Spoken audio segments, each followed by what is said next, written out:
पर भी लेन जात है दुनिया, हमरा ज्ञान किने ना सुनिया। भगवान हमारे पिता हमारे बीच में खड़े होकर रो रहे हैं और कह रहे हैं कि पर भी लेन जात है दुनिया, हमरा ज्ञान किन्हें ना सुनिया। ये बोली आत्माएं कुंभ के मेले पर जो पर भी लगती है, वहां उस तालाब में स्नान करके मोक्ष मान रहे हैं। और हमरा ज्ञान किन्हें ना सुनिया, हमारा ज्ञान कोई सुनकर राजी नहीं, जिससे मोक्ष भी होगा और कहीं भटकना भी नहीं पड़ेगा। अब क्या बताते हैं परमात्मा कि चारों युग में मेरे संत पुकारे और कूक कहा हम हेल रे, ये हीरे माणिक मोती बरसे और ये जग चुगता ढेल रे। कहती अनजानपने में हमारे इस तत्व ज्ञान को स्वीकार ना करके इस आन उपासना रूपी शास्त्र विधि त्याग का मनमाना आचरण करके ये डले ढो रहे हैं। श्रीमद् भगवद गीता अध्याय नंबर 16 के श्लोक नंबर 23 और 24 में स्पष्ट किया है कि शास्त्र विधि को त्याग कर मनमाना आचरण करते हैं जो व्यक्ति, उनको न तो सुख होता है, न उनकी कोई परम गति होती है और न ही उनको कोई सिद्धि प्राप्त होती है, अर्थात यूजलेस से।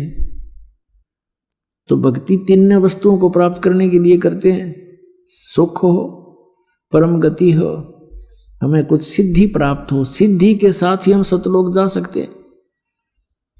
लेकिन हम सिद्धि का दुरुपयोग यहां करने लग गए। ये साधु संत जो पहले जो महात्मा प्रसिद्ध हो गए, वो परमात्मा की भक्ति करके अपने टायर में हवा भर लेते थे और फिर अपने टायर से दूसरों में हवा भरने लग जाते।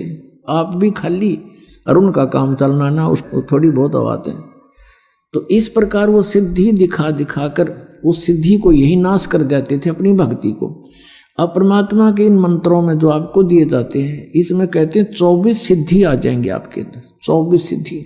लेकिन इनका दुरुपयोग आपने कर लिया, आप यहाँ तो प्रभुता पा जाओगे पर भगवान आपसे रुष्ट हो जाएगा, आप यहीं रह जाओगे। शब्द महल में सिद्ध 24, हंस बिछोड़े विश्व बीसा। हमारे इस शब्द में यानी मंत्र में जो हम साधना देते हैं, इसमें 24 सिद्धियां आ जाएंगी आपको, लेकिन ये आपको भगवान से दूर कर देंगी। प्रभुता की भूख आप में हो जाएगी। आपके वचन से किसी का थोड़ा बहुत काम ठीक हो जाएगा, कार्य सिद्ध हो जाएगा, आपकी पूजा शुरू हो जाएगी और दोनों काल के जाल में अपनी ट्यूब से दूसरे में हवा भर के आप कितने सुखी कर सकते हो? नहीं कर सकते। तो इसी प्रकार उसको स्वयं ही विधि बताओ कि आप भी जाइए और वहाँ पंप लगा है, हवा भरवा लियो। मैं अपने टायर से भर के अपना भी काम बिगाड़ोगे और अगले का भी। आशीर्वाद देते हो, किसी के सिर पे हाथ रखते हो, 1 रुपये की कमाई करी, 12 अन्य खत्म कर दिए, तो खाक रहा है तेरे पास। तो उनको भी कहो भगवान से जुड़ो, ये मंत्र लो, जाप करो और स्वयं भी अपनी हवा भरवाओ भगवान से। यानी आप भी भक्ति की शक्ति प्राप्त करो। उस शक्ति से, भक्ति की शक्ति से, सिद्धि से हम सतलोक जा सकते हैं, नहीं तो हम कैसे जा सकते हैं? तो उस सिद्धि को यानी भक्ति को हम यहाँ नाश कर देंगे तो फिर सतलोक नहीं जा सकते। इसलिए इसको सटोर रखना है।